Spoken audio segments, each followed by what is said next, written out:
Why didn't I hear recording in progress? Did you record to the cloud? Yeah, What's the volume on?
ready? We're ready.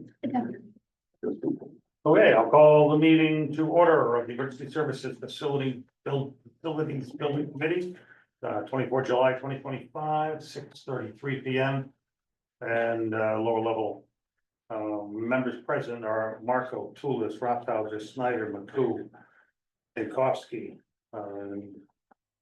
Patensis, Gantic, and Millix. I understand Brenna Keller should be trying to join online.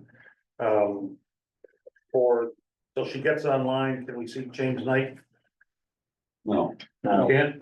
alternates are only for the fire departments, right? Only for the fire department, residents. Oh, so we have everybody for those, right? Okay, thank you for that correction. And Alex Moore is also here. Yeah, now it's Morris here. I'm not a part of the committee. Yeah, but you're here. You're here. You're an important guy, and we're very happy. Okay. Approval of the minutes, CSFBC 10 July 2025. We approved them last time, but we weren't recording properly, so, Yes, we were. but we were. Yes, we concluded that that was a proper meeting, Okay, well, good. so we don't have to. Well, Do we have to do these still? We still have to do July Oh, 10th, we have to do that was, July that was 10th. the meeting. where That was we the meeting approved we were at. Previous sets Got of it. minutes. Okay, And then we questioned whether or not that was a legit meeting. all right. All right, anything needs to change with the minutes of July 10th? Chance to look at those.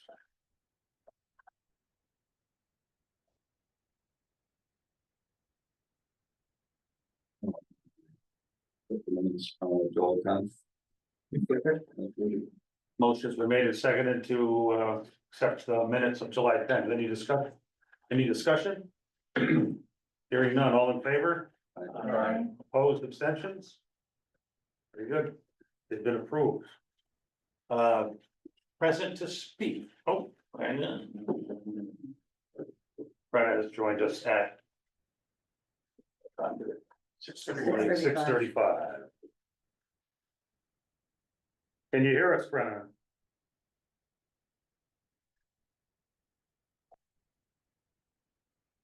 Hear us. It's still. She's connecting to audio. Oh, it's connecting still. Oh, okay. Second.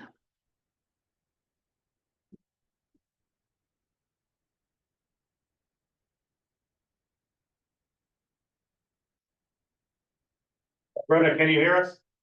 Tom, can you hear us?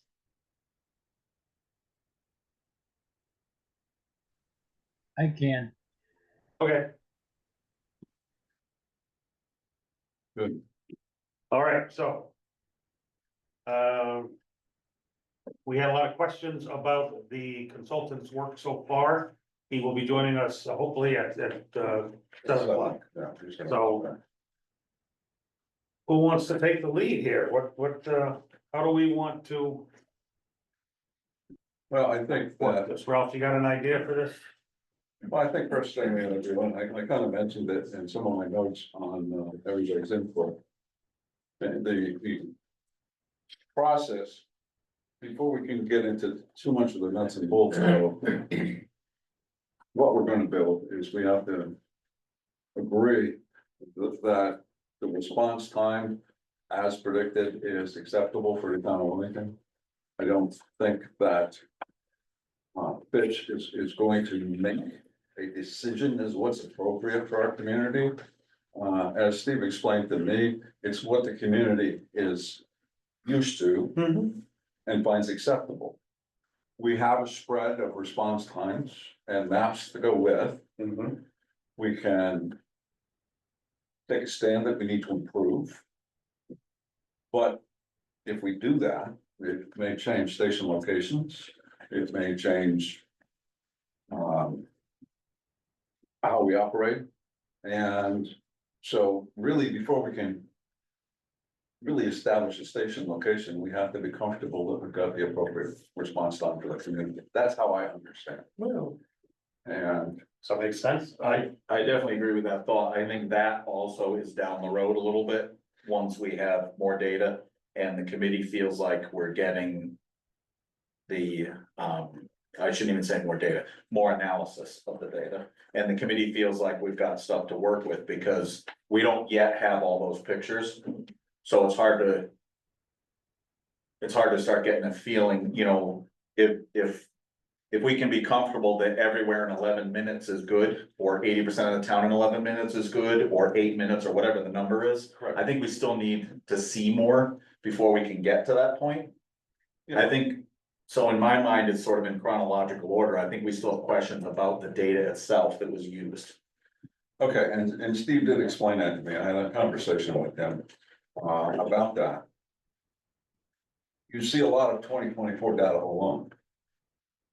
And the rationale from Fitch and Associates is that's a good indication of current response. I have one minor question about that because I think the majority of the 2024 data was required, Station 13 was out of commission. Well, And I don't know, I'm not sure how much that affects it. We should certainly discuss it, but I'm not sure how much that affects it as much as also wasn't High Chase out of service during that time. Or half of that time or whatever. So I don't. and I asked him the question, I don't yet understand why. The current. What we were presented is based on using 2024 as the sample year, why aren't we just aggregating all the years that were available? Which I think is what we originally intended to ask for, we wanted 5 years of data, I'm sure they're gonna say 2020 is a bad year to use. Okay, we can have that conversation, but why aren't we using 21, 22, 23, and 24? They are, but primarily to establish a trend line. That's how Steve explained it to me. Okay, so I guess we gotta discuss that, because my feeling is we should be using all of those 4 years of data. But if trend line shows that we're doing better in 2024 than we did in 23 and 22, et cetera, then Better at what? better response times. Right, but it's not the only thing we're drilling out of that, we're also drilling out of that, where are the calls in town? Correct. You know, where is the demand for resources coming from? And I think Steve can shed some light on that with respect to what they compiled as far as calls. That's why I asked, I wanted to have a little discussion amongst the group first, before Steve came online. So, and hopefully, I asked him to just do what I did before and kind of go through the chronology of everything. Because there's, you know, I know that, Brett was a little concerned about, why haven't we got to the point where we can put some cost numbers together? Well, until we finish certain portions of this, we can't even tackle that. Right. All right, so we know where a station can go, but we don't necessarily at this point, or at that particular point, know what needs to be in that building. Right.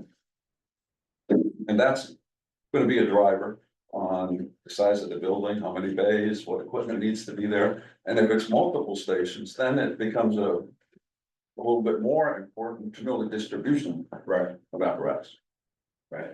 And Mike and James, Ron, Tyler, you guys know this stuff a little bit better than I do. I mean, just because I lived here all my life doesn't mean I truly understand the operations of either department. I was a member of the Hill Department a long time ago, and things have changed dramatically since then. Well, to your point, here's something you do understand, Ralph, well, and that is the data crunching of travel time and distances, because you had already experimented with that. I did. So a lot of what we were provided from Fitch, there are a lot of maps were provided from Fitch, which are essentially just that exercise, which I'm not trying to insult Fitch at all. I'm just saying we can do that. We could do mapping and we could say from whatever point in Wellington, how far can we get in 8 minutes? Like that kind of stuff. There's a huge amount of data that we're paying for, but not data results that we're paying for. This stuff we can do. I want to see us get as much as we can for the taxpayer's dollar on this study out of the stuff we can't do easily. No argument. And that's, you know, it could be, what are the trends expected in the fire service of the future? There are some touches on that. There's a little bit of conversation about desired EMS times to be effective with CPR and desired times to put out a fire to be effective with firefighting. There's some of that. That's kind of stuff we're paying an expert for. I appreciate We can make travel maps all over town. That's just a data crunching spreadsheet exercise. Yeah, and what I did, and thanks for the credit on that, but realistically, I'm just doing distance and travel time. Yes, Point A to point B. There's other facets that bring, that happened before that occurs. And those are the times that I can't capture. right. And that's an important part of the total response time. Another thing maybe, and Tyler, I don't know if you saw my questions already, maybe you already know an answer to this, but one of the things we could probably talk about without Fitch is. The way the data shows. From what Fitch extrapolated, it looks like dispatch times are really long. But that may be because I'm misunderstanding what they captured or what the start and finish was for dispatch time, but the calls are like, it's like 7 minutes from call taking to dispatch time, according to what they've put in. the data that they utilized came off of the data you guys provided, which is the So- EMS charge. Deanna has not provided any data whatsoever. So So this is all, I this, went through a little bit of this with Fitch during the Holland evaluation, and I think we established there was some parsing issues with EMS charts. But, you know, the only thing I can say about the times is obviously the 7 to 9 minute thing, that's not what our data shows, so, but the dispatch are number one. and I didn't think it was. Number two, the other thing that isn't taken into account in there, that I'm aware of, I didn't find it, was that, you know, some of the times can be skewed, well, not skewed, can be longer, especially if the dispatcher is involved in performing EMD. Sure. Before the call goes out, so if we're actually performing a medical intervention on the phone, that can take longer. But we had a long conversation with them about that, and, I'll probably have Doug come and talk about it, if you wanna dig into that on the dispatch side of it, he's our GIS, you know, guy, and I am responding and active 911, all these things, all these adjuncts people are getting times from, including EMS charts, there are some parsing issues that have popped up from time to time, so. Yeah, I think it'd be great You know, for us. was that your comment about, does WHFD have unique protocols or delaying dispatch? Well, WHFD dispatch was no longer than WFD, so just to that point, which I know that you're going to agree with, for. It's gotta be at least 10 or 15 years, both departments have been dispatched every single call in the town of Wilmington, they go Right. at the exact same time. Right. So why in the data that you guys provided to Fitch, it shows Wilmington Hill notably longer than WFD? It doesn't make any sense to me. Number one, Because of they the got apparatus. but number two, if it's, what that may be, again, this is a parsing issue, what it may be is. There's gonna be, just by nature, because there's paid staff in Wilmington One, if they think the dispatch times the time the ambulance is signing on the air and your truck is signing on the air. There is a long delay, it takes you longer to get to the fire and get on Yes, the air. But right. don't call it the dispatch Except time. that's not how they describe it in their data. They describe it in their data agree. as it's the time from the call being made to 911. From that point Right. till the time that the dispatch center notifies the department. So like, In which case, the two departments are getting notified on the same message going Exactly. out, so it doesn't make any sense. The way ESO has the apparatus, it's based off the apparatus. So if you sign on the air or I sign on the air, when they put it in the CAD, that's our dispatch time. So ET 249 signs on, or ET 113 signs on after, you know, we have a volunteer that goes and gets it. It's using that dispatch time, that's what the CAD sends over to ESO. So these So are if exactly we the don't answers. manu- So if we don't manually go back in to ESO and adjust that dispatch time for that unit, that apparatus. it's how ESO's parsing the data. It's how ESO parses the Spitting data. out a CAD. And we've tried with ESO to say, no, it needs to be dispatch, needs to be the initial time of call. It won't do it, and the CAD sends it out as, because that's the first time it sees that unit. Right. So if I sign on 3 or 4 minutes into the call, it's saying I was dispatched 4 minutes into the call. Same with any piece of apparatus. Right. It's not the initial So, dispatch. So that brings up two things. First of all, it's good for us to understand what is like, what describes the data properly, And so tried we to understand explain- that. Right, and when we gave Fitch the info, we explained that Right. very. The other thing is, we have to make sure that as we put it into a report or we utilize it, that we get it straight. Correct. Because right now, it gives you an impression that is just not correct. Yeah, But practically speaking, that is the data we probably want to know. Regardless of whether, so TN, they send it out, the message goes out. But if we know that it takes time for these things to happen, and it takes 5 minutes, 6 minutes, whatever. it's how it's captured in the ND, it's just, it's. Well, but it also means that is when that truck or that unit. signed. Right, as long as That we, is- as long as we understand that. Exactly, that's what I meant, information, so right. we understand, so really, regardless of when the message goes out. Well, in our world, a dispatch time is when. The pager went off, you were dispatched. Exactly, right, And that's it, so we have to make sure we're talking apples. Well, right, maybe that's something in our reporting we can actually We can do use, that. if we could say, dispatch time is fine. We call it response, We wanna call go it off time to response. action, call to action, whatever. Right, Just so so- the, Cause we're The gonna critical explain this thing- to townspeople Right. that don't know. Right, the critical thing for the townsperson, for our customer is, if they call 911 at this point, at what point is help helping them? Exactly, Right? exactly what I'm So trying to all get. this space in between, we could have all kinds of names for it and Yeah. all kinds of measurements in between those two things. We've gotta figure out how to do the best job in between those 2 points. Right. So we have to be clear what words we're using, so we're not giving people a misunderstanding. Yeah, but also, in my mind, that matters where the station, I mean, really regardless of when the message goes out. When, like you're saying, when help arrives, that's probably more critical. When the call goes out, when someone's responding, when someone arrives. Right, right, Those data, right. in between data points. Exactly. Yeah, right, So in below between them, those. yeah. So we know all, so that's good, so. So, I could jump in as a layperson listening to all this fascinating discussion. It seems like 10 minutes response time, gathering, that's what we have right now. Depending what you mean by response Yeah, time. I'm gonna accept your definition and. From the 911 call till the help arrives. And there seems to be a comfort level that we're in that 10 to 11 minute range. It might be, Oh, I think we're a little bit longer. I think it's a little longer than that, but again, you gotta look at it. Okay, well, Yeah, that caveat accepted, that seems pretty good to me as Joe Q Public. And I'm not aware. although if you're having a heart attack, you want 5 minutes. Yeah, I've been there. But what you're saying, Peter, is, well, every single person would have a different opinion with the public notification, what delivery It service. could well be right, Todd, but what I'm trying to say is that I don't think we have any dissatisfaction in town. I think the No. community is very pleased with the way you guys both respond. Kudos to both departments. That said, could we compare that to other towns of our size and demographics? Just to see, what that looks like. And then could we have our expert who gets on in a few minutes tell us what the national standard is? Just to see. Those are all important. The challenge with other towns is you have to have some buffer for variables. You've got geography, you've got, some towns are the same size and have 10 traffic lights that slow them down, like there's a lot of small variables.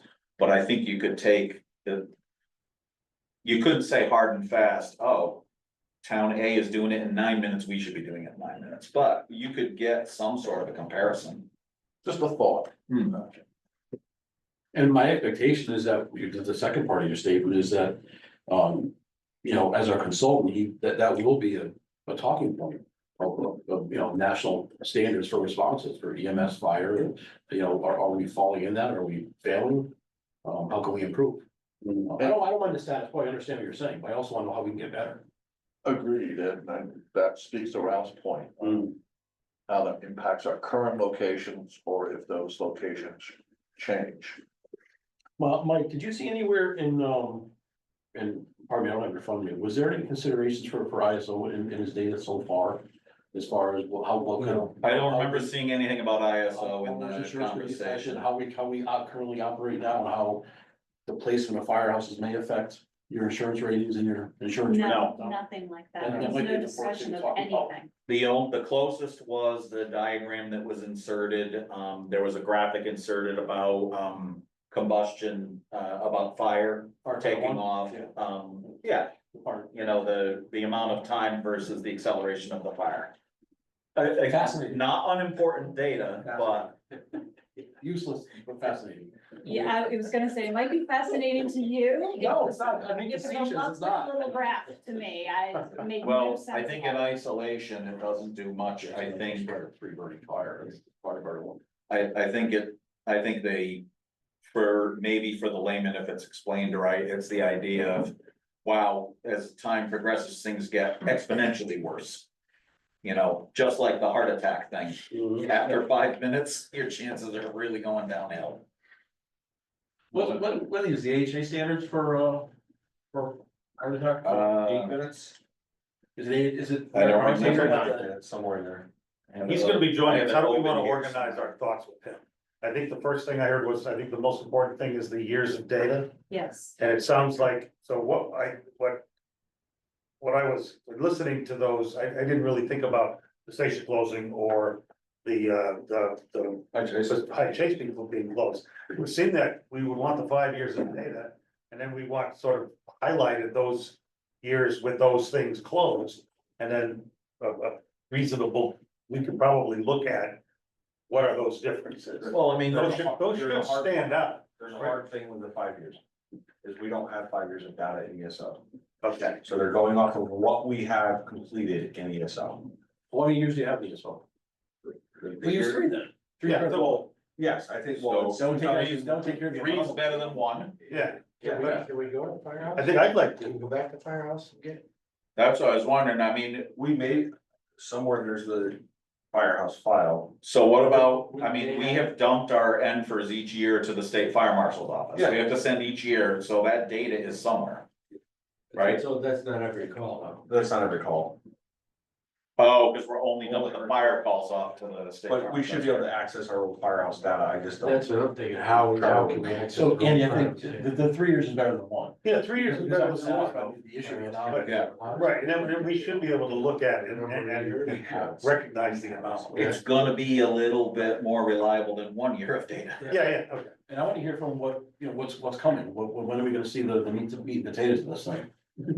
So if we can get through, if the first question will be the data and the years of data used, and we can either get some kind of explanation, where do we go from there with Steve while he's with us? Well, maybe if we're lucky, he's looked at all these questions before he gets on the Zoom. Yes, I And hope he's so. gonna come, Yeah, he may become prepared with how to answer. All right, so do we just want to go through one by? exactly, and that's what I'm hoping for too, and I sent all of this to Steve. All right, so do we want to just use this as a guide? One of the things that I would like to see is that if we were to take this, because we were thinking of taking this show on the road. Yeah. If we were to take this show on the road and present this packet to the population, they would not understand this in the slightest, even less correct. than we would. Right. So we need to have more data, Mhm. simply for us. Mhm. But we need to have this presented in a manner that our town is going to understand the data Sure. better. So we need these maps to have legends that are clear. Oh, that's right, I did write that down. We need to have, Doing just access, yeah.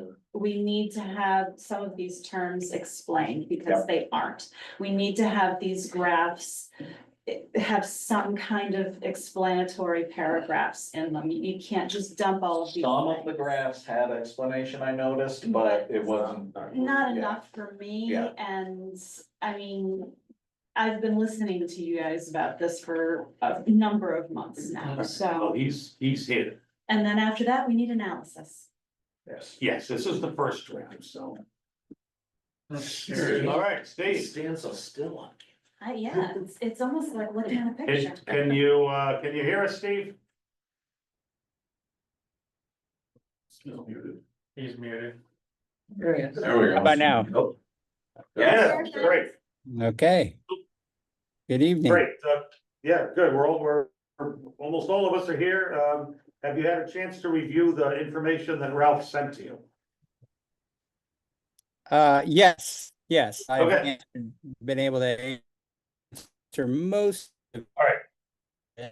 How do you want this, how would you like this to proceed? Things are analysts have to follow up on, but sure. We're kind of losing you, What are you using for audio, Steve?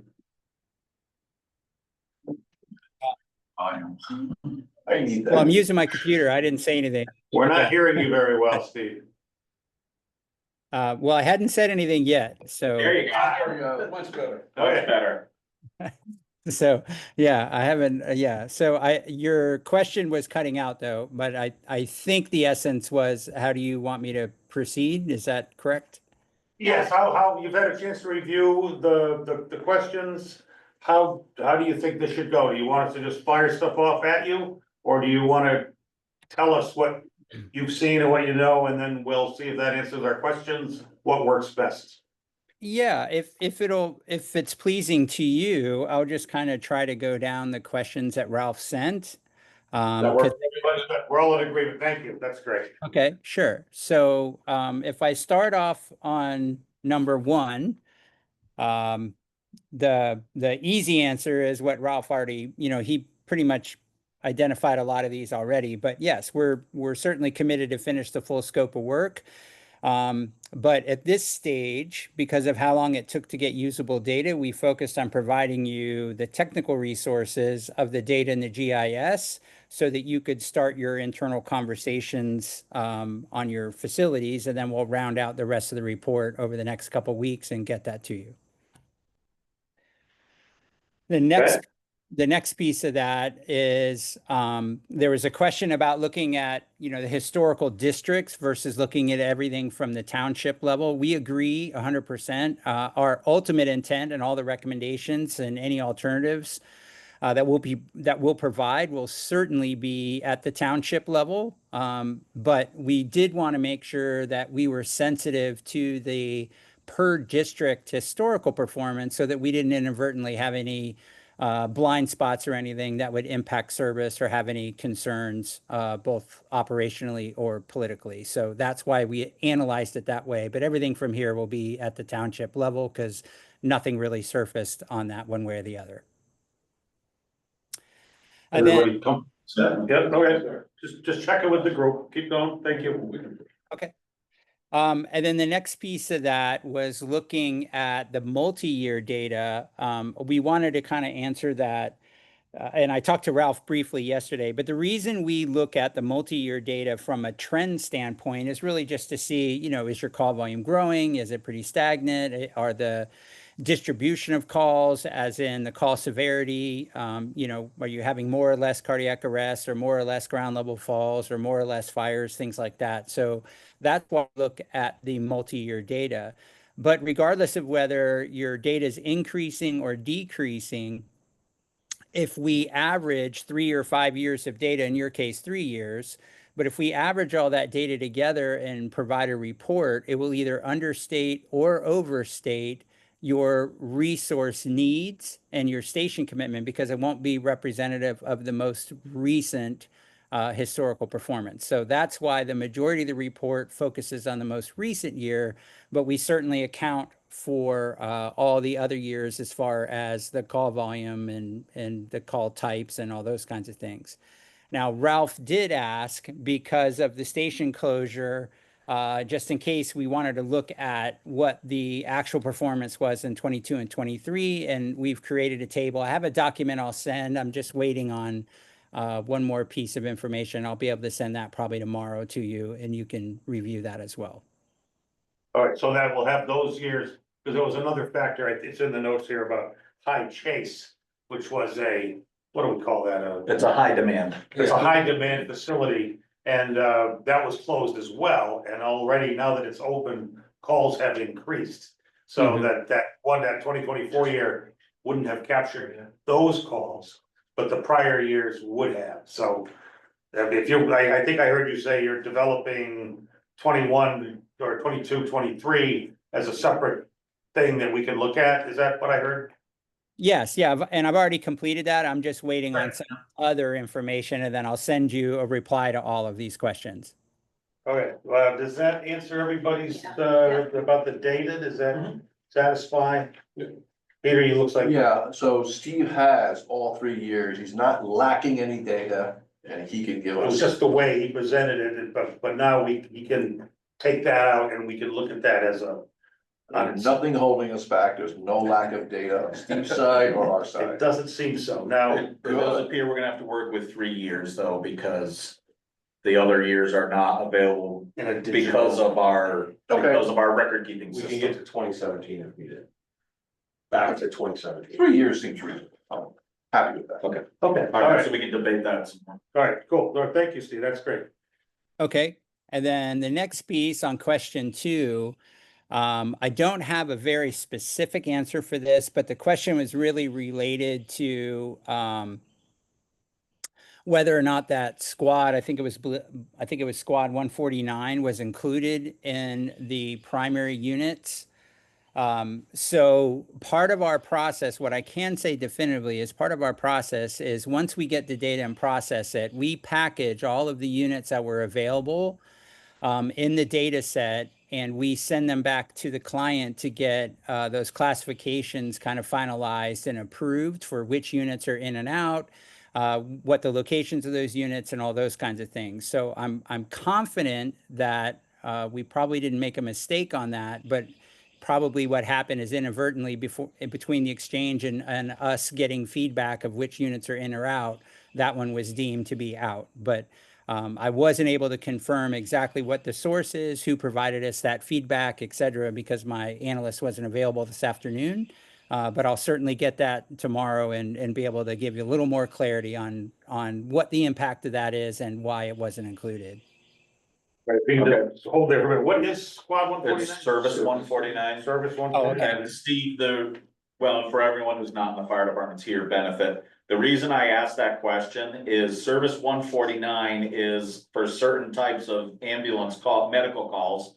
That is the responding vehicle from that station. So that's my question of why isn't it considered a primary, which you can dig into at your end. But if we're entirely losing a vehicle, that is the vehicle supposed to respond for those calls. We need to make sure we figure that out. And that's a unique vehicle. Because otherwise that station won't even show responding.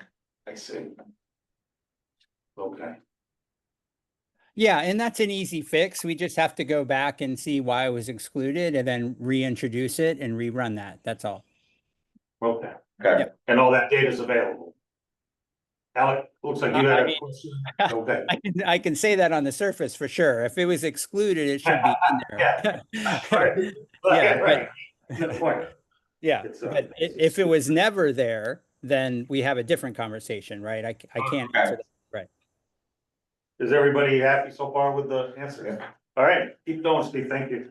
Okay, great. And then the next piece, and we've had a lot of dialogue on this about the dispatch performance, and I think there's some nuance there. When we did the other project in your area, we had a similar conversation with the dispatch center and went through our data and their data, and they were really pretty well aligned. So I think it's a broader issue that probably dispatch needs to speak to about the nuances or idiosyncrasies and how they're capturing the data, because the dispatch interval is longer than they would, from a common sense standpoint, say that their performance is.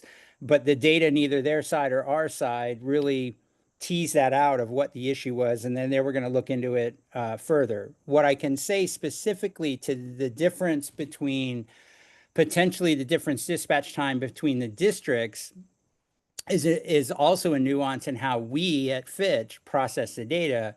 What we do is we capture the first arriving unit and then back the dispatch interval into whatever the dispatch time was the first arriving unit.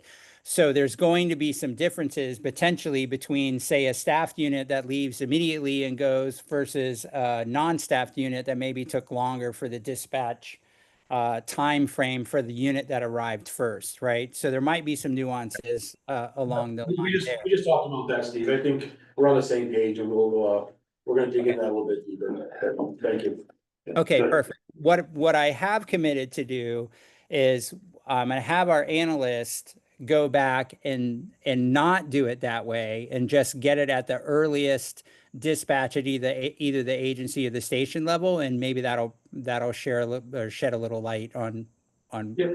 something a little closer. But yeah. Okay. Yeah.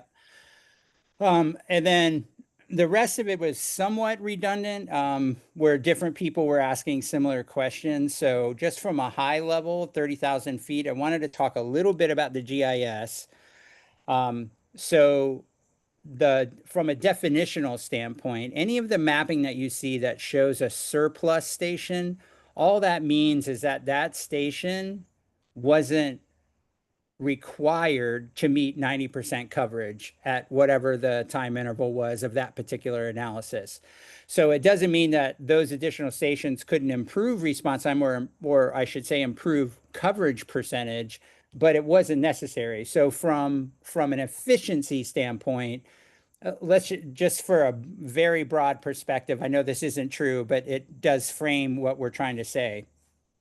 Let's just say that each station costs $500,000 or $1 million to operate, right? And if one station for that $500 or $1 million of investment gets you 90% coverage, the second station for the same investment might only get you 5% coverage. That's why we stop it at the 90th percentile, because everything past the 90th percentile, you get a diminishing return on your investment. and the value proposition for the public spend isn't the same. So that's why it's categorized as that. It's not to say that you can't operate those or those stations, or that it'd be a horrible policy choice of yours to operate those stations. It's just purely a policy decision of whether you have the desire to do so. So that's kind of what that means. And then all of the in-plan stations are the inverse. Those are the stations, all the red squares and all those analyses are the stations that contribute to meeting the 90th percentile. Does that make sense? Yes, to me it does. It does. Where could we have that written in a way that I could explain that to, I don't know, my girlfriend or something? Okay, well, the reply to all your questions, I have it written out, but understand that the data report GIS report that's been provided really isn't intended to be publicly consumed. The final report, it's publicly consumed. Okay, I see. So as we move forward, more Things like we threw a very broad net. Same thing with the Right, Steve, your audio is cutting. yeah, in we're, and out. we're breaking up a Exactly. little. exactly. Okay. How's now? Good. Okay, Where are so- we? I kind of lost my place here. We're still under GIS reports? Yeah, he gave the definition of surplus. Okay, but there were a lot of other definitions that we felt we didn't have. Is that what I also heard? I- Yes, but they'll be in the guess- final. They'll be in the final, Yeah, Alright. the final will have much Okay. fuller. which will still be draft before it's finally in focus. Thanks, Steve. Sorry, I'm just trying to. No, you're spot on, and absolutely. Well, once I get that framed out, then I'll meet with all you all and go through it and make sure with the chiefs and the board and make sure everybody understands, make sure we don't have any tripwires, and then we'll move forward to the last step. All right, I and got then- my thumb on my script here, so it says allow clearer view of streets through colored. Are those next things, are those doable? Does that make sense to you? As far as changing all of the color schemes, not really. Okay, Yeah, sorry, that's the way it's processed, and it would take a pretty tremendous effort to redo it all and try to have different color codes. okay. Station numbers for existing stations or key them clearly, any of those things possible, or is that just if it's no, it's no, that's fine. Well, I don't mind changing a labeling of the station. I'll just only do that for the stations that hit the final report that resonate with you the most. That makes sense to everybody? That's Mark? me, yeah. Okay. Yeah. Okay, The last thing we need to do is inundate the public with a lot of technical data. that they Right. don't include. Exactly. That's why, I keep referring to the Reader's Digest version, Steve. Yeah, And that's, when we have to promote this, we need to know that the people are able to understand in the manner in which relates to them. exactly. Yes. So our intent was really to make sure that we got the baseline data-driven information in front of you, let the system experts digest it, make sure it all passed the common sense test. And then the next phase is we'll pull the prioritized alternatives forward, and then we'll build the summary report that's public facing. Okay.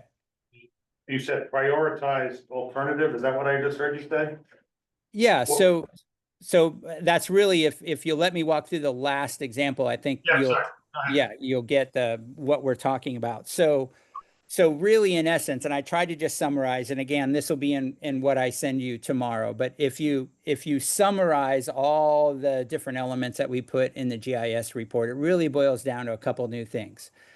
So if you were to build a new station at a new location, you have an opportunity to improve response time to as low as 8 minutes with 2 stations. If you were to go that route with new locations and new builds. Now that may be cost prohibitive, but I'm just framing out what your options are. If you built a single station at 10 minutes, that is a new location and a new build, then you can cover, which we align with 2024's response data. 10 minutes is pretty accurate to or consistent to what your 2024 response data was. Then you can cover 92.62 or almost 93% of all the calls within 10 minutes from that one location. But that would require land acquisition and a new build, right?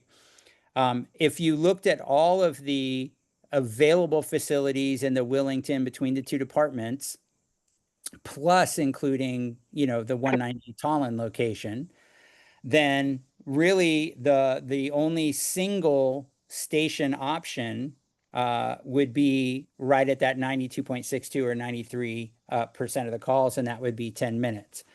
If we looked at all your Willington locations and included the Mansfield 207 and the Stafford 2, again, anything below 10 minutes, those stations weren't close enough to provide a direct benefit to you for response time. So they do provide a benefit for sending additional staffing and mutual aid and covering, duplicate calls, things like that, but they aren't close enough to supplant the need for a Willington location in order to meet anything faster than 10 minutes.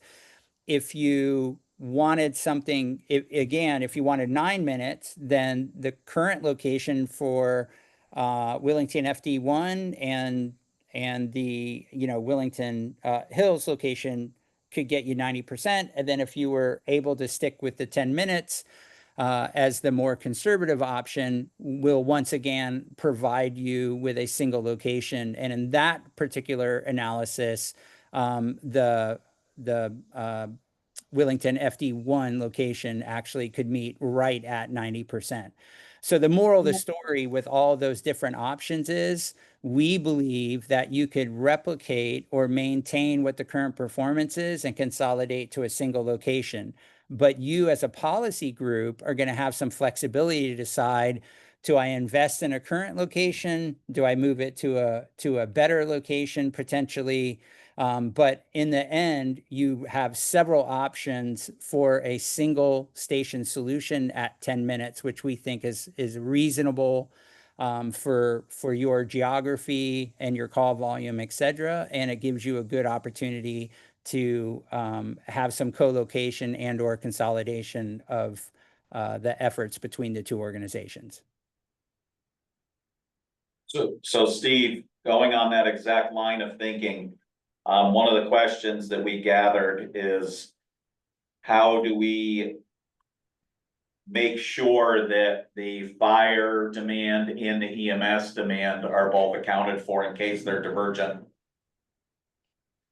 Right, exactly. So what we looked at, if you looked at the heat mapping in there between the fire and EMS, is there isn't really enough distinction in one direction or the other to change the parameter. So in other words, there isn't a clear area that's just pure EMS that you could staff differently versus another. So the general strategy, and I know somebody asked, and rightfully so, to be attuned to, high severity EMS calls versus low severity EMS calls, those kinds of things. But the reality is you have to build the system in order to meet your most restrictive response time. And if we stick with, say, 10 minutes in this example, then you've already accounted for 90% of the calls regardless of the severity, right? So what most agencies do from there is then refine. If it's a low acuity call, maybe I don't send an engine and the ambulance. Maybe I just send the ambulance, or maybe I send them without lights and sirens and things like that, or have a different response time parameter associated with those lower acuity calls. So adjusting the resource allocation to risk makes perfect sense.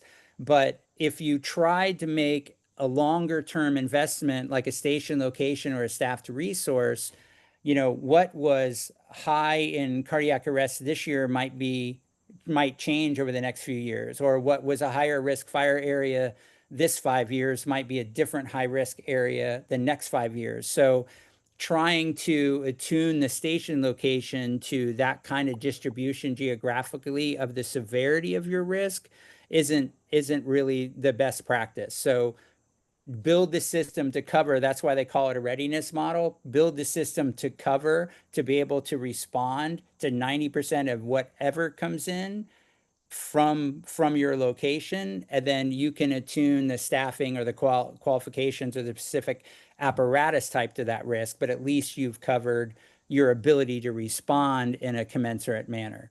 Does that make sense? Yeah, completely, and I don't think this next comment is argumentative at all. But as we try to explore every option and we try to make sure we can answer any reasonable question from the townspeople. Mhm. I'm gonna overstate it here, if the severe EMS calls were hotter, more condensed near the end of that 10-minute travel time, Mhm. then we might wanna rethink the 10 minutes being adequate, or which of the, if, let's say we pick the 2-station option to go forward with. Mhm. We then need to make sure we put the ambulance, since the ambulance is a single resource, Mhm. we have to look at the ambulance as a 1-station option. So if we pick a 2-station option, then we need to know which of the 2 stations the ambulance goes in, right? Or if we pick a 3-station option, we have to know which station the ambulance is best in. Of those 3 stations, because the fire trucks can operate from all 3 stations. The ambulance can only come from one place at a time. Yeah, that's fair. That's fair. I think the challenge with that potentially is that you serve a concentrated area of EMS really well, but then you exchange long duration calls for less concentrated events, right? So you may have a cardiac arrest somewhere else that's now getting an elongated response time, that it's just less frequent and less concentrated of an event than the heat map would suggest. So it's a policy choice for you to navigate, but yes, I do understand what you're saying, and we'll try to tease that out. I'll probably have to contact you and get you to refine which calls you want to include as higher severity versus low. Okay, thank you for that comment, Yep. we can explore that further, I just wanna be able to say. When the townspeople say, where's the best place for whatever resource to be? We wanna be able to either say exactly something, or this is the logical answer based on Steve's explanation, ABC. Right. Right. That makes sense. Are you guys comfortable with that answer? So you guys nodding along, I just wanna make sure we're all good. Okay, great. Well, I think one of the challenges that we'll have is. If we were to go to a single station option that involved a new site. Then we have to really be able to justify acquiring real estate and giving up real estate. Yes. Because it's the taxpayers are gonna have, are the ones that are gonna have to foot the bill, and they're not gonna be. In the process of acquiring real estate to set up a single station location. That's gonna get a little bit more complicated for us. Well, the data will drive that, and then like the decisions about response times and. Well, but if there's data-driven points, there's fiscal. Well, that's right. Practical. Yes, practical, yeah, but Yeah. what I'm hearing so far is that, I think I heard Steve say that the response times that are happening today are within expectations of a town this size. Of the geography. No, what he No, said it's was not. this If model, 10 minutes was your target, it's acceptable. Right. 10 minutes was your Is target. 10 minutes acceptable? Well, That's- I thought I heard him say that seems to be correct. he was saying that the Oh, 10-minute model is consistent with what we're doing right now. Ah, okay, So there, it so goes I what see. Pete said It earlier. doesn't mean that that's right or wrong. That's- Right, it just means that's what we're doing right now. Ah, So got he's it. saying if we wanna match our current performance, I see, we all have right, these, thanks for that explanation. right, Steve? Did I also hear correctly from Steve, and Steve chime in, that we can achieve the 90% coverage within this 10-minute response time from either one of our current locations, where we can consolidate into a single location? Is that my understanding that correctly? The two locations, the current location that you have would be FD1, would meet right at 90% as a single location. So if you didn't need to buy additional property, you could reinvest in making that station suitable for all of your needs. And if you combined, all of your resources into there, rather than building brand new or acquiring new property. Right, and which of the two stations are you talking about? You're talking about the one, The condemned one or the condemned one or the functional one? Well, I'd have to go back to my mapping. If you have the GIS in front of you, it's the FD1. It's the one that's labeled FD1. It's The North Station? North Station. The North Station by the highway. Yeah. Oh. Yes. Yeah, that makes sense. Okay. Okay. Because Thank you you. have easier access to every Yeah. point, 84, Steve, 74, 32. I understand, I think that the 10-minute, 9-minute, 8-minute, that's a policy decision made locally that would, by the committee, you're gonna throw a couple of different, minutes at us. What Right. do you see nationwide from a trend perspective, for municipalities or with similar demographics as Wellington, throughout your tenure and your position there? Is 10 minutes acceptable? If 10 minutes, if that's what it is today, that's great. I'm one of these knuckleheads that wants to know if we can get better, and how can we get better? Right. How can we make it 8, 7, 6? Right. So I'm gonna have to be a good consultant and answer that a few different ways if you'll allow me. So, I would expect no less. so let me start with this. From our experience, looking at other communities, it would not be aberrant for you to be continuing at a 10-minute travel time. That would not be off the, reservation or aberrant or outside of the parameters for you to have that. So from that perspective, we will not be writing that this is terrible, horrible service and, you need to do something immediately to change it. That's not the case. It's really a policy choice.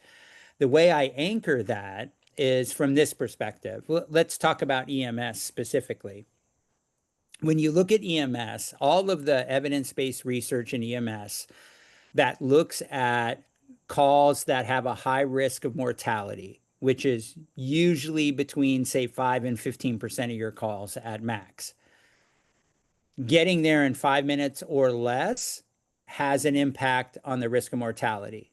The research has shown that anything between, say, 6 and 12 minutes, and there's nothing magical about 12 minutes, that's just the longest that anybody responded that participated in the study, that the risk of mortality was fairly flat. Meaning that, let's just say you had a traumatic injury that would cause death, it was going to cause death whether you got there in 6 minutes, 7 minutes, 9 minutes, 12 minutes, right? Does that make sense? 1 minute. Right. Yeah. So what that really tells us, and we try to guide our clients is that, for example, you spending a single station gets you there in 10 minutes. If you desire to be there in 8 minutes, in all scenarios, it will require 2 stations and 2 new locations. If you try to get to 8 minutes today using existing locations, it would require up to 4 in order to meet 90% of the calls within 8 minutes. But the value proposition between 10 minutes and 8 minutes is not the same as, say, between 8 minutes and 6 minutes or 6 minutes and 4 minutes, if you follow the science. That's why we say you have a lot of flexibility from a policy perspective to try to balance how much risk are we willing to assume, how much protection can we afford to purchase, and what's our expectation for service.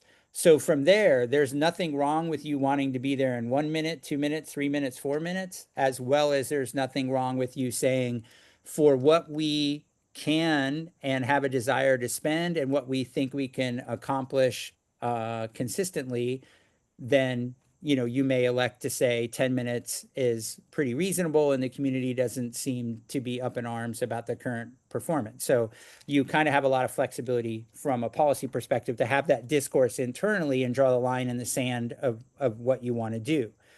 And then the last piece on that is really about framing how you want to move forward from this perspective, right? The costliest element between dispatch, turnout time, travel time, and total response time. The travel time is the most costly element, right? That's where you have to purchase facilities, you have to purchase apparatus and equipment, you have to purchase potentially staffing and human resources. So the most expensive element that you would purchase is your travel time. So having a more conservative travel time, if that's acceptable to you and meets expectations, is a good avenue to go, to where you could improve the citizens' experience by improving dispatch time. You might, as you start to staff, if you staff, I should say, more and more regularly, so you have crews in the stations ready to go when the bell rings, then the turnout time will improve. So you can focus on two elements that have less of a financial impact potentially, and the citizen's experience will improve.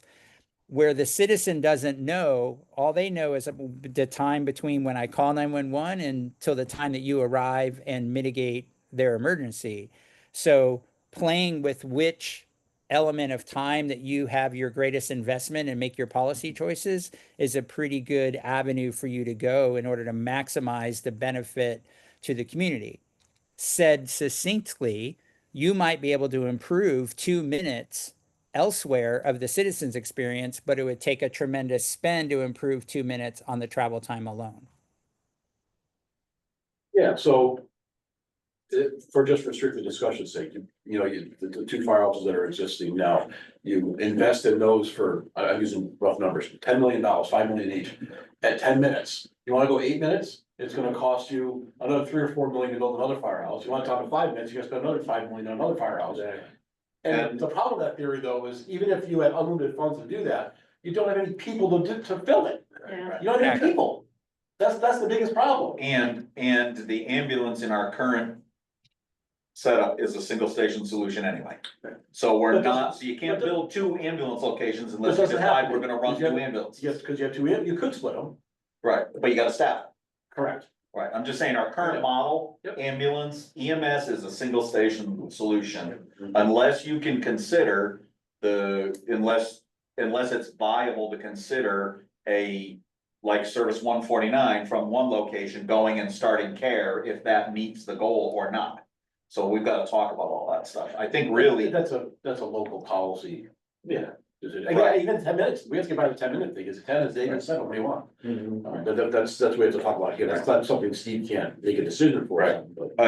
I just think we have to, as much as possible, look at EMS right now as a single station solution, because we have one EMS crew. One ambulance crew, I should say. We have EMS people scattered throughout the town, but we have one ambulance crew. All right. So where are we in on our script here? Well, everything else from there was fairly redundant as far as. I see that. Right.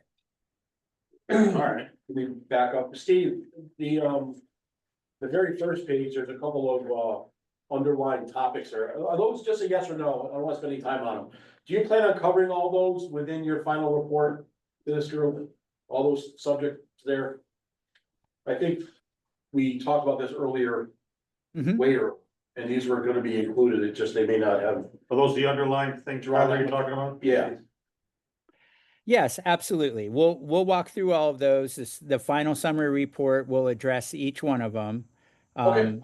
Yeah, absolutely. The only area that, and I think we mentioned this on the front side, the only area that we can't be super specific on is the exact cost, not knowing your architect, your engineering, exactly what you finally look at, so we'll make some broad assumptions of costs, but you all will have to refine that as you move forward and when it comes specifically to your facility choices.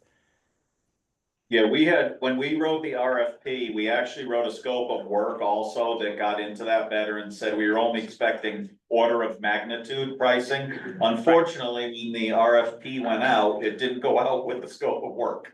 So there was a lot of drill down of our hopes and dreams for this project that you didn't see. But we're chasing them right now anyway. Okay, all right. But other than that, yeah, absolutely.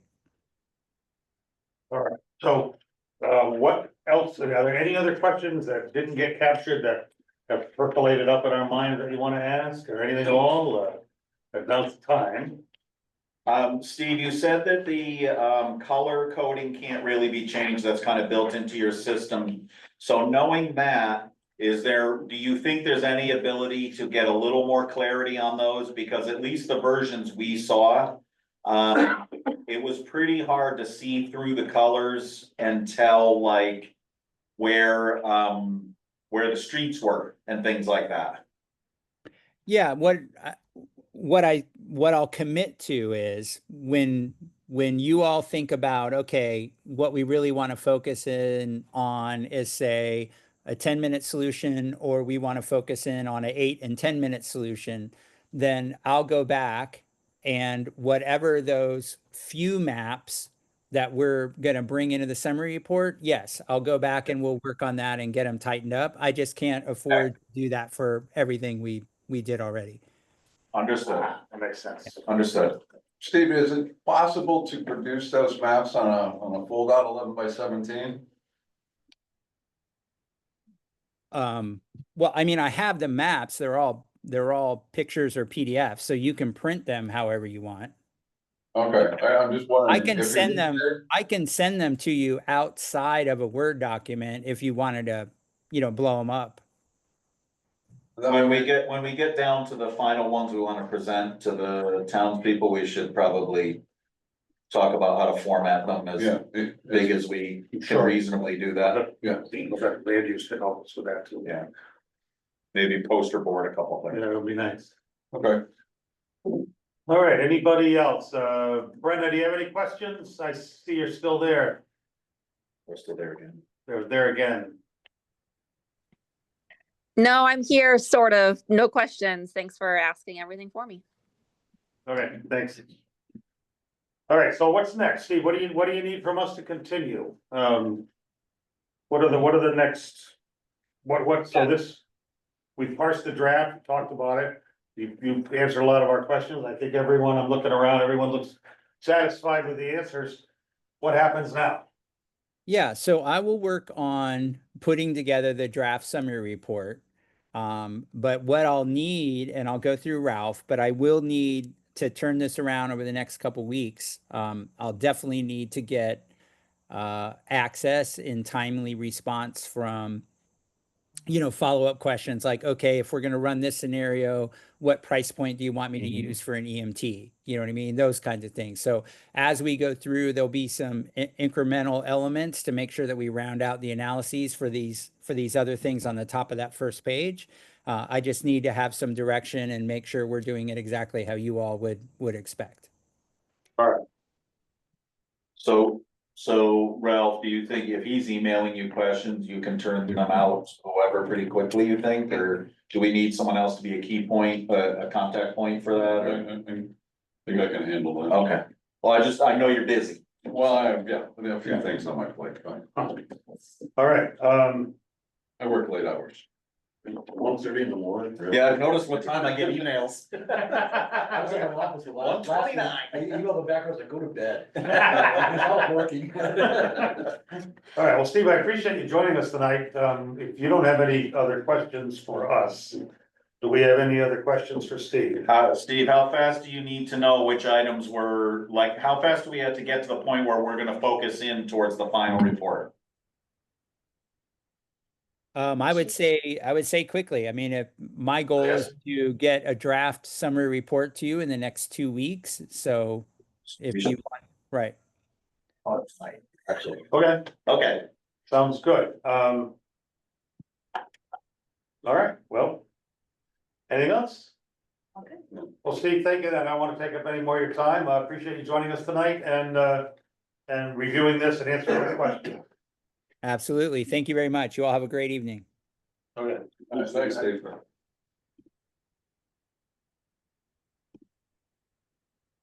All right. I think that's the primary focus for tonight's meeting anyway, because getting some of these things resolved and Yeah, I mean, it seems. what we gotta do to nudge him forward. and how do we gotta nudge us forward too. Yeah. how do we get us to the next point of starting to narrow down on the solutions we want him to focus on and put into the final report? When we gotta have this conversation he's talking about, you know, what is gonna be our targeted response time? Yeah, And I think what we is- need to have these things in front of us to look at them. I think do we need to? I know it's risky to say everyone go home and study it and get back to us in a certain amount of time, or are we gonna try to find a way to get them all up on the screen or something so we can look at them right now? I'm just curious, I mean, Tyler, you said, how do we get better at chiefs? Has there been is there a feeling within the culture of the emergency services that response time should improve? Or, I don't know, from the outside looking, it seems great to me. It looks good, Yeah, yeah. let me qualify with getting better, in my. Yeah, Everyone's please. maybe different, you know. Is there a public expectation that 10 minutes is okay? Do they want it less? If I'm having a heart attack, I want you there in 5 minutes, of course I do. Is it practical? Probably not. Probably not. But when I say better, you know, is it, you know, how can you improve, and I hit the nail on the head, how can you improve or minimize your response time in the most fiscally responsible manner? Exactly, that is, So that if, sounds right. and as an, just to make a point, oh, get more people. Well, that's great, that's not gonna happen, right? Yeah.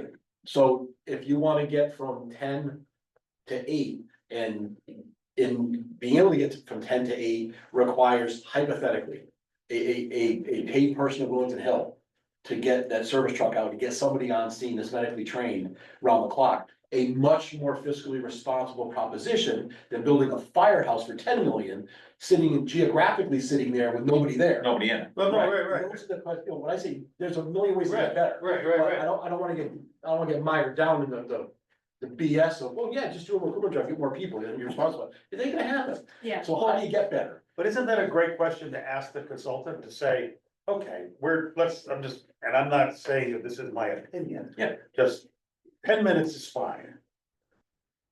What are the top 5 ways to get to 8? I agree. And then just say, yes, these are different scenarios that you could do to get to 8. More paid staff, another building, a bigger building, new equipment, you know. Yeah. Well, I think those would be valuable things to talk about. He gave us 2 ways just in the way he was talking, Right. you just gave us a third way, a paid EMS person. Additional personnel. at the head. Right. Having call centers going directly through our stations here in town was another way. Having what, say that again? Having the calls going like somehow directly through instead of, I didn't understand exactly how, A 911, you mean? yeah, Yeah, something no, like that's- that. no, instead of yeah, having them go through. yeah, no way we- understand. Yeah, 911 can't be answered in Wellington. Okay. We can't afford it. Yeah, that'd be a lot of money. Yeah. That seemed to be one of the things that he was saying. I see. Yeah, and if money wasn't an object. Sure. Parking That's what ambulance we would on do. every corner. Yeah. Well, again, maybe, but that's what, I start thinking as, you know, putting my, well, at least for now, selectmen's hat, say, all right, how am I gonna explain this to people? I would like to have all those different scenarios to talk about. That these are, you know, this is what's happening now, and if we wanted to change that to make response times better, these are a lot of different ways to do it, Yeah. and we're gonna be asking you for the money to do it. Currently, we're at 10. Yeah. Is that satisfactory? Right. If there's a preponderance in the room, no, we don't want that, we want 9, 8, 7. Right. Okay, well, we can get to 8 or 6 or 7, but this is what it's going to potentially cost you. Right. And yeah, but then again, how much difference does that make getting there 2 minutes later? Agreed. That's the Absolutely other agreed. question. That's right. When a guy falls out of the tree and he's already dead, you can get there 20 minutes later, and it doesn't matter. Every single person's expectation of service is different. Right, Every- no, every call is different, like Ralph, when you needed it, you want him there in a minute. Yes. Sure. Right, Well, we have. So- yeah, But I know better. People have- I know better. So- The second well, time. no, but you do that, obviously. Oh, sorry. So Tyler, I think you hit on something important, and that is, as we tease out these options. It's things like. Which one of the things are you gonna pay for if you're going to, right? So like your example of adding a staff at another station to staff a vehicle to get out there and initiate EMS care. Maybe that turns out to be the least expensive manner to get to that, Right. and then. And And now you've taken EMS and made it a 2-station solution. wherever those two stations Yeah, are. if there was Right. a two station solution, yes. Yes, you've made EMS into the location of the ambulance and the fly car, if you will. Yep. And so now you can use the maps he's already provided us. That say two station location gives you this. Mhm. And, Right. and so we can apply that thinking to what he's already given us. Correct. And then we, maybe part of the conversation with the public is. Part of the solution of improving the. Success rate, or whatever we wanna call it, improving the service. Cause in the end, the measure they like to use in consulting world, right, is is like success rate. No matter what resources you use, right, it's what's the measure of success, less people die of heart attacks, maybe, whatever. And so what's the outcome, they like to use that phrase. So if we wanna improve the outcome, maybe part of it is we look at the public and say, listen. The rest of these solutions, we think are too expensive to be reasonable, but there are things we can partner together with, like. We're gonna put CPR classes in all the schools. And so every kid leaving 8th grade or every kid in high school, whatever you wanna pick, is gonna be taught CPR. And so now your outcome, even if you're in the 10% that's at 11 minutes away. Your outcome might be better because your 16-year-old child might be able to do CPR or whatever. It's like there's less expensive, more grassroots solutions that can help a little bit I don't and have- get the public involved. I understand what Steve is saying, however, the fact remains that. He keeps talking about locations of firehouses for increased response time. Brick and mortar is not gonna buy you people. Right. You can build a Taj Mahal on Moose Meadow Road. If you have nowhere to go there to get anything, it's a useless firehouse. Right. No, You know, you can build one on Village Hill Road. If no one's gonna go there to get anything, stuff's gonna sit there. Right. It's a useless proposition. but I do want to interject about that we are planning for long term. So if we know that in order to get to, I'll just say, an 8-minute solution, that we're going to have another place in the future. Hmm. Then we want to make sure that that facility can support that, if Absolutely. and when because we don't know what's going to happen. I mean, I know from planning and zoning, there's an awful lot of people that will probably be selling their fairly large parcels of land in the next 10 years. You know, and it's already, it's gonna be RE. The biggest misconception in fire station, or emergency services construction is that you build them for 10 or 15 years. You have to build them for anywhere from 50 to 90 years. Exactly, and I You think, have to, so why they're 10 showers? Because Right. it's cheaper to put them in now than later. yes, it's exactly right, You know, that's all I'm saying. It's a mindset, it's tough for people to get into process. So even if you say, okay, we might not be able to do, we wanna make sure that, okay, if we ever did wanna go to a second ambulance, if a new facility, or whatever facility Yeah. is improved upon, make sure it has proper facilities to house that, even if the housing is used for storage for now, it won't matter, at least you have the plan, because as we've all agreed, the initial building and site work, whether it's 2,000 square feet or 4,000, that initial work is not that much more expensive. The two- That's adding on is, adding on. Sheetrock are cheaper now than 20. Exactly, everything's gonna be cheaper, so if you can, and you were saying, it's a way to partner with quasi retail and other facilities to sort of make it. Even more expandable and more useful in the future, so, That's what started this whole thing, this whole. yeah, Thing right, was started because he needs better facilities for the future, so do we. yeah, We have no future facilities. Right, no so- future Facilities. I think we're on to You don't something. even have all your current There's facilities. opportunity to go. The fire marshal's office, the resident trooper's office. Exactly, We gotta address that. exactly, and I think that's the way we should be thinking about it, and I think that's a great way to present it. Yeah. This, this is a plan for the future as well as an immediate need, and it satisfies all And that. one has to go with the other, because like Tyler said, people is what we need. Right. Efficiency, you need people. You can build anything you want. Say you put something in Wellington Hill, where are you gonna put them? Yeah, Right. well, There's no facilities for anybody That's right. to stay in Wellington Hill, there's no facilities anywhere. So I Buy just another camper? Please. set up a trailer park. It's funny, I remember, it had to be 30 years ago, Ron, you remember this, that there was discussion, there was a study, one of the first studies that was done, and they mentioned in there that there should be a firehouse built on Moose Meadow Road. And then you stood up at a town meeting and went, why? No one's gonna go to it. What are you building it for? He goes, it's a waste of money. We don't have anybody to go get anything, you know? It was a watershed, but it was funny. The buildings don't get you people. That has to be an issue that's addressed in this report. Well, in our It has to situation, be. we need one with the other. Right, or what before the other. But we need an adequate facility that the people that are working can work on. Cause we all agree. And that's what I was just gonna touch on. We may not need buildings to get people, but we may need buildings to keep people. We need buildings So to about- put people in. About 3 weeks ago, I read a study. I read the results of a similar study. For a town that had years ago, small neighborhood stations, went to a single station. Like 40 years ago, maybe, and 30 years ago, maybe, and. They have been, and that station's outdated. That was their original main station, they added on to it to get rid of the neighborhood stations, and now it's just the bays are all too narrow. They don't have facilities, they're increasing their staffing. Doesn't work, so they did the same exercise, where does it go? What are we gonna build? And they found that because of land availability and cost of acquiring land, yada, yada, yada. That the spot they were at was exactly the right spot. But they're running their entire operation, EMS, fire, everything out of that spot. And the police department is using part of the building also. So their only solution that made sense, it was more cost effective. To borrow land next door that belonged to the town but wasn't for the fire department, and they're building. A cheap as they can build metal building, and they're moving all the equipment into the metal building.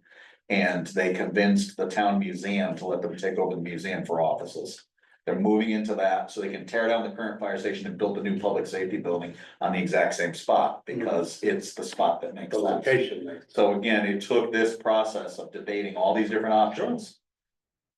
And that what they came up with was, it was cheaper to spend the extra money building a temporary firehouse so they could build a new thing in the right place.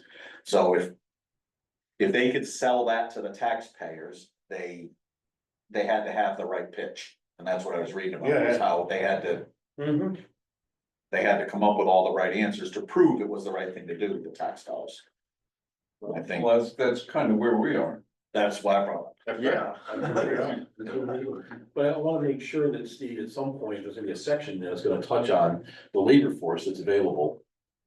Between both fire departments, whether it's, volunteer or the. Right. Paid staff. That has to be addressed, but the model that we have now is not sustainable. Isn't that a simpler task, Tyler, if we're consolidating between a location? Like the staff you have available, if they're in one place, isn't that better than trying to spread a small staff over multiple locations like we are now? So on the surface, my opinion is the very easy answer to that is, sure, the problem. But the potential problem is in the details of, if you're gonna have a single facility, are you insinuating you have a single department, you're gonna consolidate two into one? Absolutely, Okay. that's the community expectation. Is it? Yes, It might not be this guy's expectation, or this guy's expectation. not this room, maybe, but the larger towns all saying, when are we gonna have one department? I agree, well, that is the trend. Yeah. So is that something that he's going to touch on, he's going to make a recommendation for? And I think it's one of my bullets that was in there. I think I saw So it. should, based on national trends, decrease of volunteers, while increased training standards, consolidation be beneficial from operational fiscal perspective? I want that question answered. Especially since they're saying we have, like Mike says, we have a single ambulance model, so if we're all in one place, that's where the ambulance is.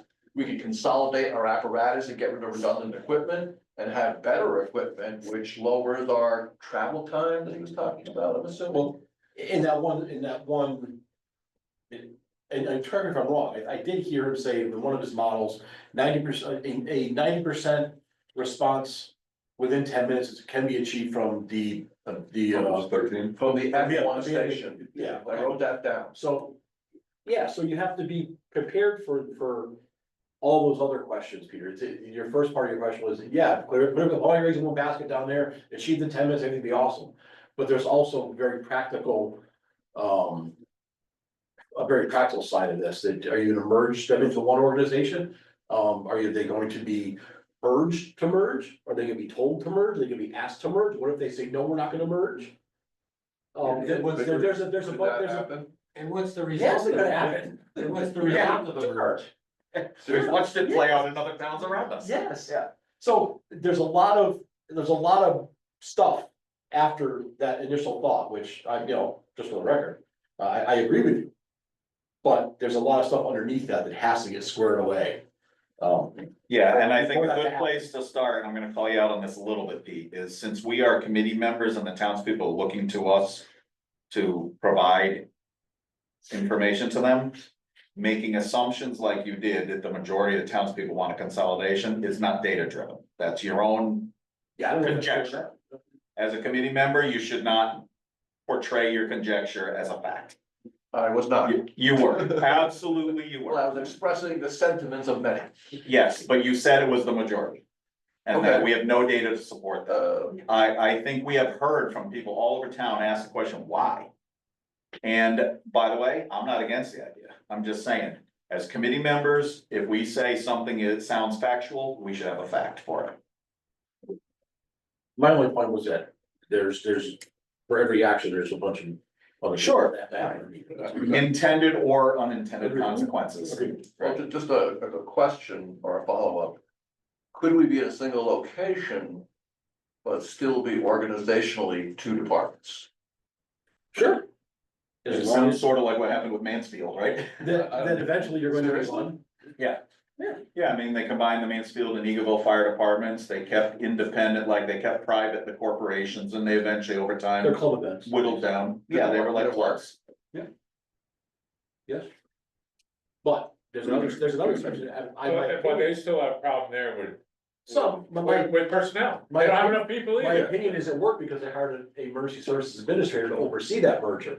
Yeah, they have a lot, they have a lot of paid people. Yeah, look at Mansfield's budget over the years. They have a lot of paid Look at people. the fire budget.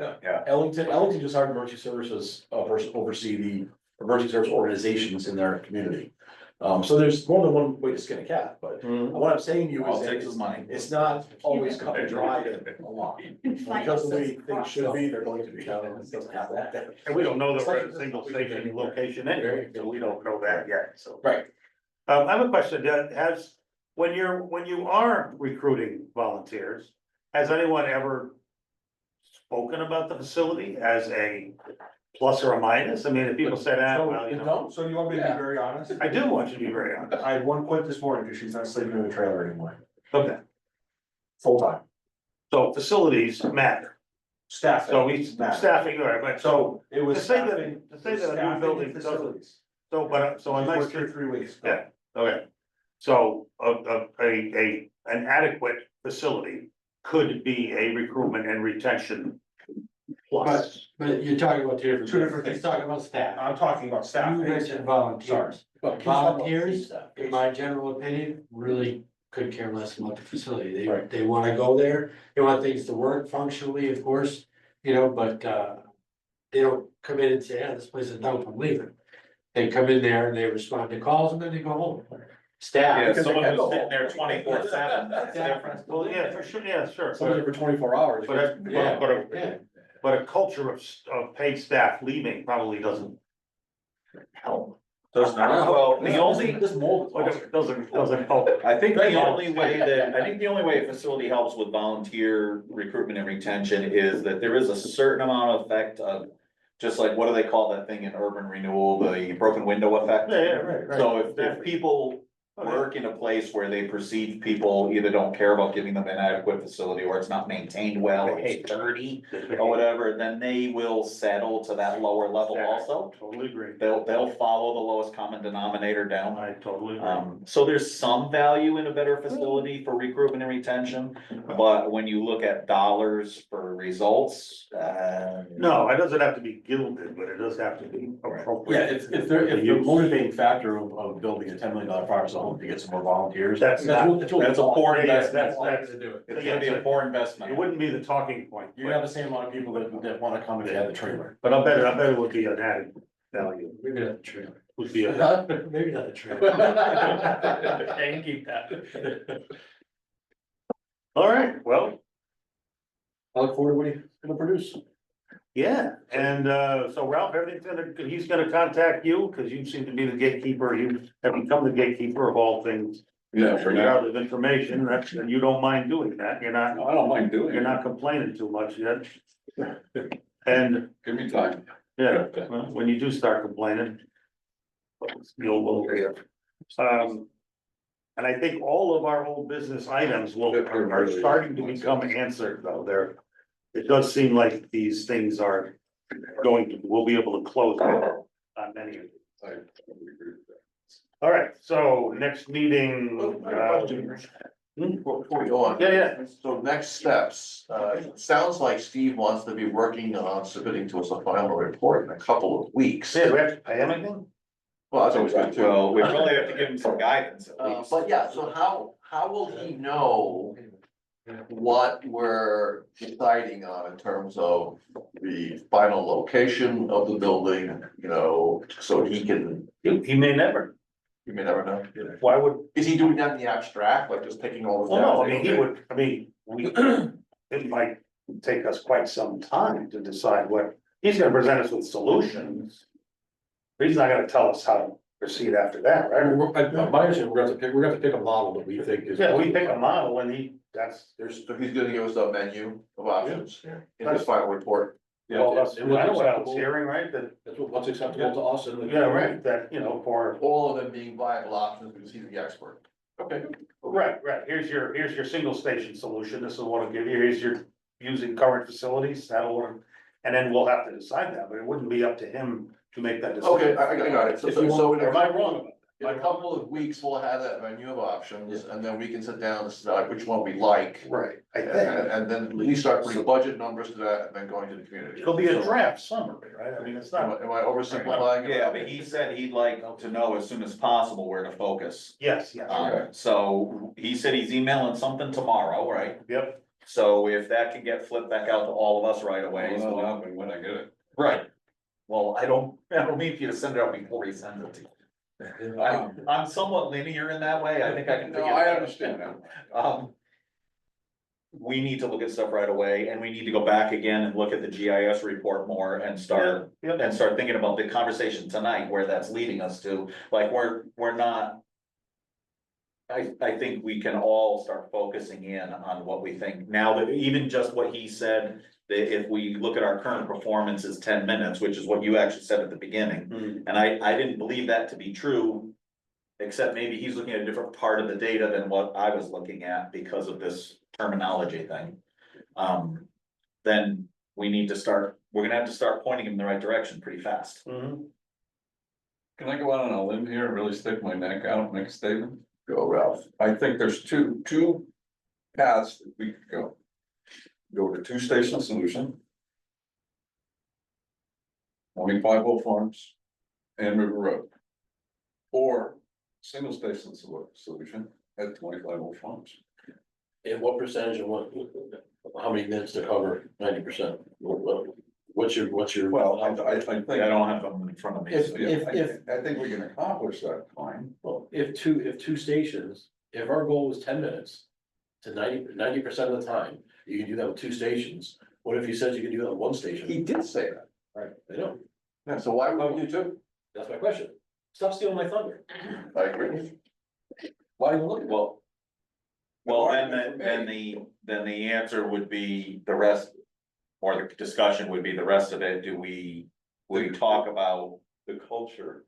Well, underlies. Well, I wasn't even thinking of that, I was thinking more about the practical application to getting to the townspeople, the resources is, are we looking at this not just today, but looking at the 50 years out, 100 years out or whatever, and do we think it's more reasonable to look at a two-station solution because it is more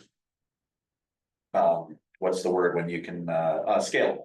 It's more scalable to the future growth. But there's some That's- tools that's- out there for us to look at, and the PLCD, I think it's still valid, isn't it? Yeah, until, another couple It's years. coming up for renewal, I think. Yeah, so Everywhere. the zoning regulations, I mean, you can look at where design development should go. I mean, does that mean does that not mean that Amazon's gonna build a warehouse at 3274? I suppose they could. But most likely be along up there. So we have some predictability in looking at that. 84 is one of the few resources that this town really has, as far as capital. Oh, yeah, the brownfield on 44. Yeah, that's not gonna be a revenue source. It's gonna be hurt us. Yeah. But Ralph, I'm curious about something. So when he said we could go to one station that would serve 90% of our coverage within 10 minutes, he said FD1. Isn't that the station? Yeah, station 13. Why did you say? Station near your house. Yes, Yeah. so why would we wanna put it, like you just said, at 25? Two. We have the property. We own the No, I property, understand, or the department owns the property. It's central, and can we still meet our response time? I built but if that. we're already meeting it from Route 32 or FD one, why would we want another one at 25? So this is the conversation that means we need to all go back and look at the maps more. And Yes. everyone's gotta look at them and think about that Fair point. exact thing. But just hearing I'm this, just throwing out two options, and that's Right. primarily what I but was it, doing. but isn't that a fair study to look at, to say, okay, here's what it would cost to renovate the two existing departments, which would still get us our service standard, and here's what the cost would be to build would have to be a larger, it would be a different facility at, And if it were a single station. and if it was a single station, it'll be a different, larger, what are the costs? And, well, I'll say it later, but anyway, The Yeah, reality the other- is, what's next? we're gonna build two buildings or one building, That's right.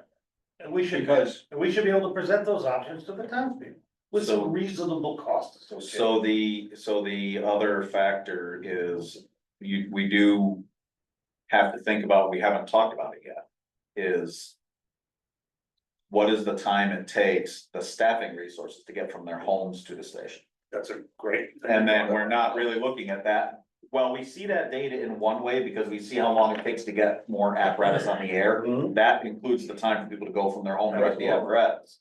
So any of these station solutions are more reliant on from the station out, what's the response time?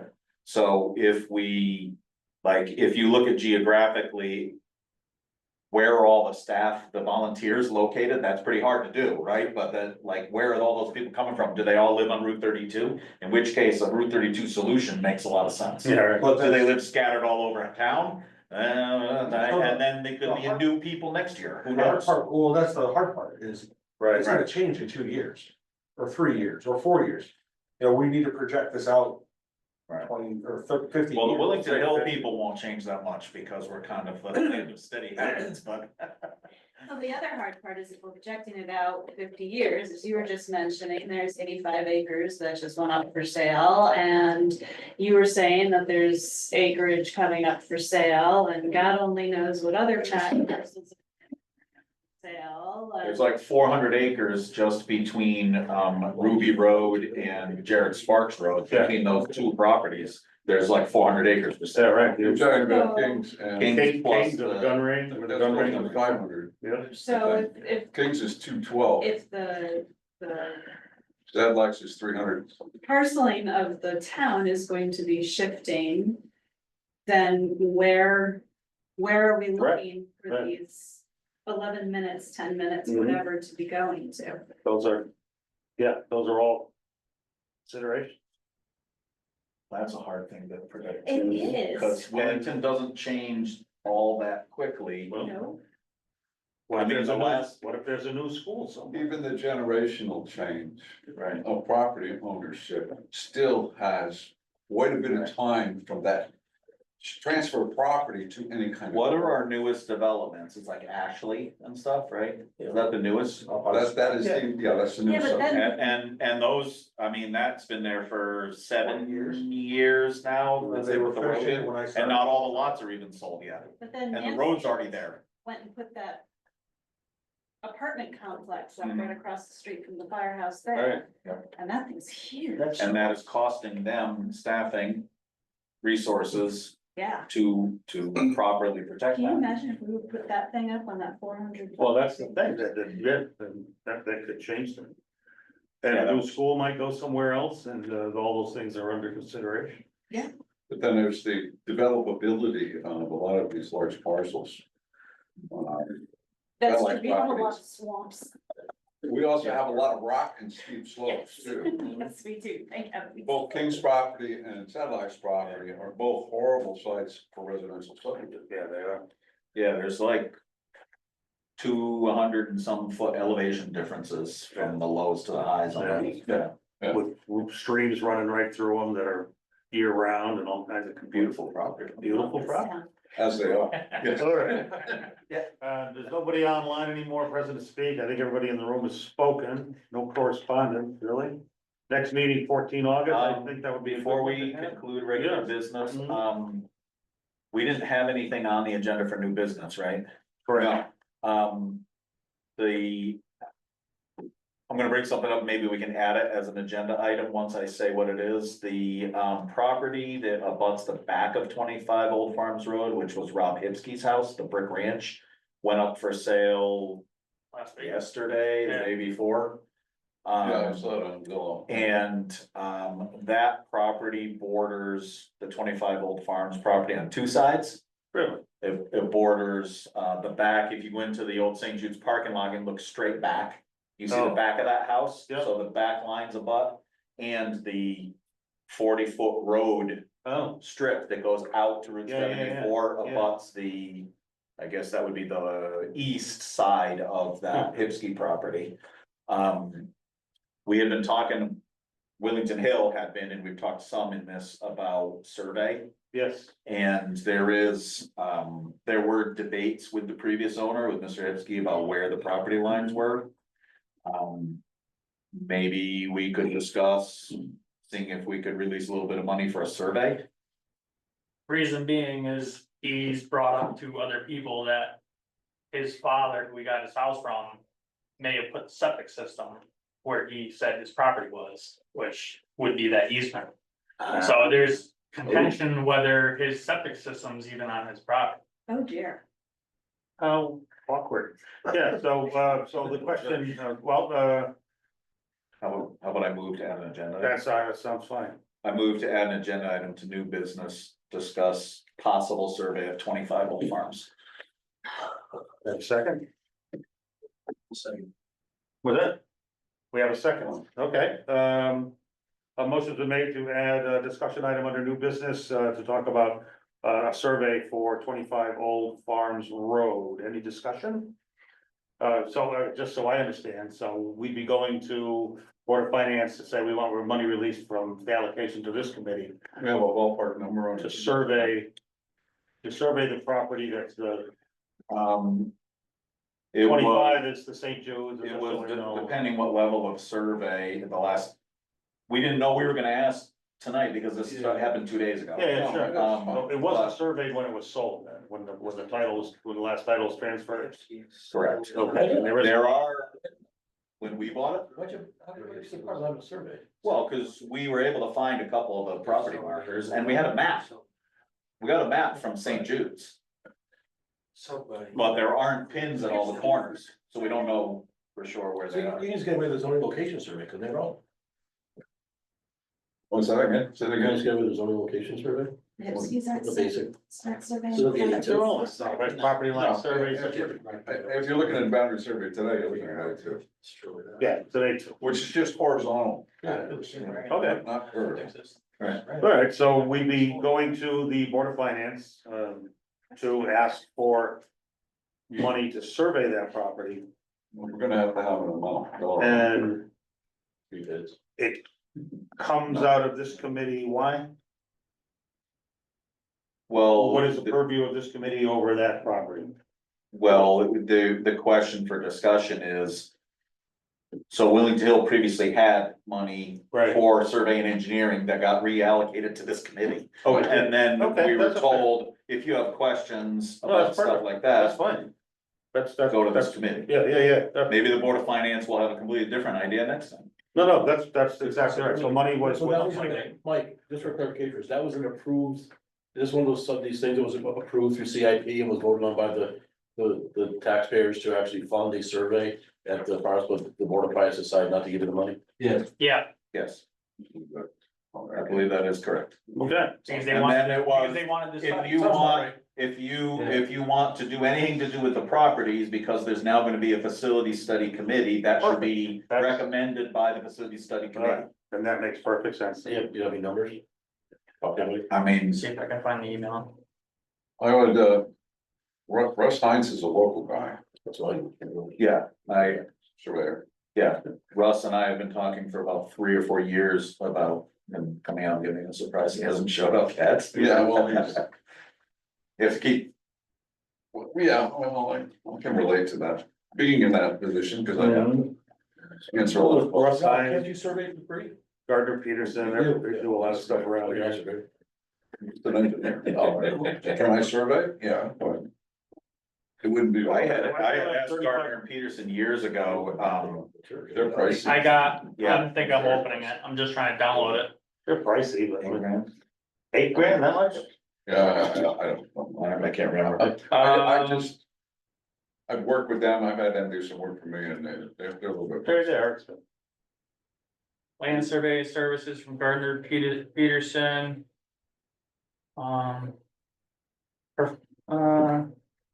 Services would be town hall record search, retain soil scientist, perform wetland delineation, perform location topographical survey. Prepare property survey map, property boundaries, zoning setbacks, existing improvements, existing boundary markers and visible utilities. Existing topography and inland wetlands was 11.9. Yeah, so that was an A2, T2 and wetlands. That's.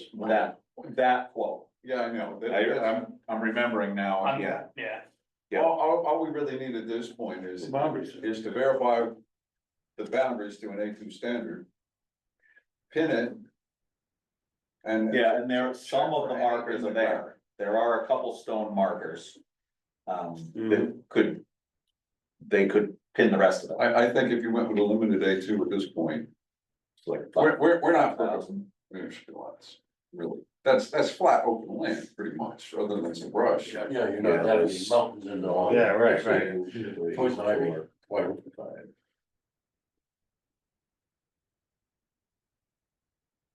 There's like 11 turns, Yeah. How many acres? 4.25. But the way they survey today, they set up in the middle one. Single station. The point. Yeah, just gotta swashbuckle through the brush in the back. You gotta Because get it's brush line and of seed. sight, yes. Yeah. So do we wanna say not to exceed $5,000? No, I think we should, just, try to get all right. It'd be nice to get a quote though. Be nice to get a quote. They're gonna ask for at Yeah. least. They will, but you know what? I'll bring it up to like president to speak or something, and just describe that this is like a warning order, say we're gonna be doing this, or we, Well, I can't well, we bring it haven't voted on it yet, but. And I can't bring it up at present. No, you can't, but I can. So in the meantime, we could try, make an attempt to get 3 bids in the meantime, right? Yeah, Because, I mean, we're not spending any money if you do that, you're just getting 3 bids. And we're not meeting until the third Thursday in August. so we've Okay. got time. All right, so We don't need to go to town meeting for 5,000. Yeah, I don't think so. under 20, Oh, that's true. Right. anything under 20. We just got. Depending on who you ask and what day. Yeah, right. Yeah, well, that's. It's under 10 on some days. Yeah, it's 10,000 some days, 20,000 some days. All right, any further discussion? Any further discussion? All in favor of facilitating a survey at 25 Old Farms Road for the purpose of, property line validation, all in favor? And in ground, And in grounds, well, we're not, if the septic system is on that right of way, or that 40-foot path. well, the survey won't discover that. Well, we needed the survey to discover. Really? So you want, It's gonna be an issue if we ever utilize that property. well, I think it would be more of an issue for the other people trying to sell the property. It's gonna be the seller's issue. Yeah, right, it'll be the seller's issue, Yeah. if your property line goes over and somebody put their septic system in there, then they can't sell it without a septic system. I don't think that the surveyor is gonna go look at. So the purpose, what we would be doing would be clarifying the property lines. That's. And then the septic issue is a down the road issue maybe. That's really an It's issue a them with issue. the seller of Yeah. that property and the Right. buyer. Right. Yeah. Right, that's, this But survey, this It would be motion nice is, to get that property line pinned. well, that's what, yeah, that's the purpose of this motion, is to get the survey. Can I ask a question? The original motion was to add a, agenda Yeah, item. that's what I was Yeah, just but- thinking. You're right. We never voted No, you're on absolutely right. that, I'm and sorry. there wasn't another You're right. motion. Thank There you go, trying to do it right I'm again. sorry. No, it's, all right, so the original motion we have a motion on the table to add this as an agenda item. All in favor? Aye. Great, okay. Unanimous. It's unanimous. It's been added. So now we're gonna talk about it, which we just did. So I'm gonna make the motion again, and since I'm gonna make a motion that we we request money for a survey to establish property boundaries at 25 Old Farms Road due to a recent sale of an adjacent property. And Second. okay, that's been seconded, and you gotta push. And yeah, all right, motion been made and seconded, and any discussion? Hearing none, all in favor? Aye, opposed, abstentions. Yay, So Chase bids. so moved. All right, now. Anything else? Present to speak, nobody's here. Next meeting, 14 August 2025, sounds like a meeting that we should try to attend. And I don't see any reason to cancel that one, and we should have good things to talk about, And do our homework in between. do our homework in between. As soon as things are received from Steve, I think we follow through Ralph, maybe you'll disseminate them in the type of manner as you have already. Look at the same day, consider it. Okay. All right, motion to adjourn, So moved. second, all in favor? Sorry. I moved. Aye. 6 seconds, thank you. We go. Yeah. Yeah. Doesn't make any difference too, we're all for it. Yep.